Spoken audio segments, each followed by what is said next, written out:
خواہش کرنا انسانی فطرت ہے، لیکن مادہ پرستی کے اس دور میں اگر دیکھا جائے تو انسان کی خواہشات ہیں کہ تھمنے کا نام ہی نہیں لیتی۔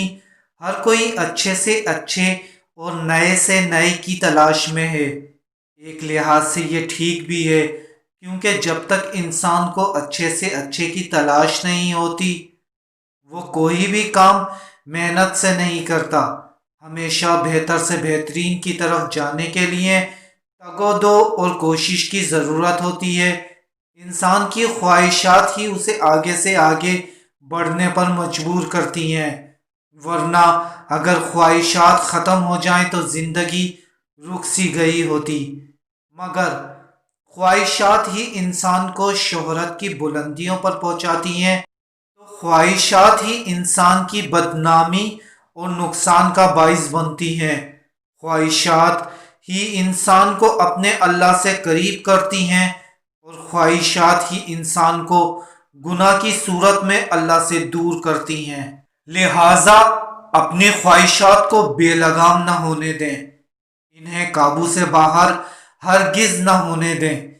اللہ کے رسول صلی اللہ علیہ وآلہ وسلم نے فرمایا، اگر فرزند آدم کے پاس مال و دولت کی ایک وادی ہوتی تو وہ دوسری وادی کی تمنا کرتا، اور اگر اس کے پاس ایسی ہی دو وادیاں ہوتی تب بھی اس کو تیسری وادی کی تمنا رہتی۔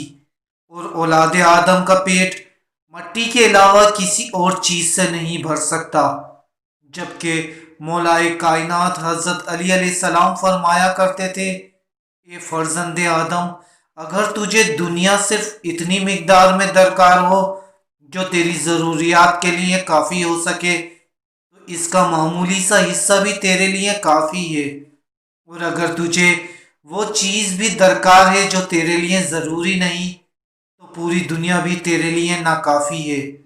ایک سنہری قول ہے، چادر دیکھ کر پاؤں پھیلاؤ، یعنی کہ میانہ روی اختیار کی جائے۔